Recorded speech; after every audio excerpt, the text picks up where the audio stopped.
I took a method and I looked at what connects us, what combines us.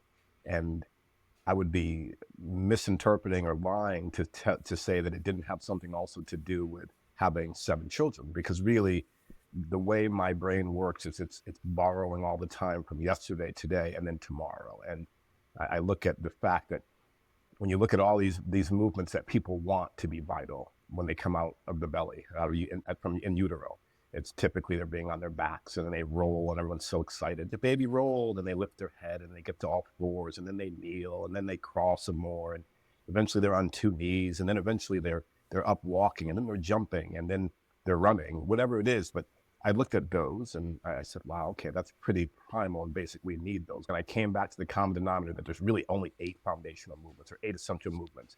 And how you get to and from them is what makes a distinction.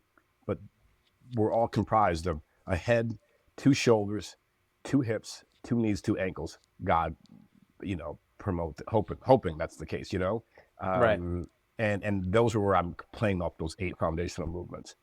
And I wanted to have something that was very accessible, very functional, very necessity based, but also something I could tie into walking well, standing well, jumping well, sitting well, no pain, circulation, oxygen patterns. So it really came from, again, years and years of observing a lot of people and taking the lowest common denominator that we all have, which is these 8 foundational movements. These are our movements. These are the movements that, again, made me look back at in utero patterns. It made me look back into nature and watch what's happening. This method is so rich, and it's really the people's method.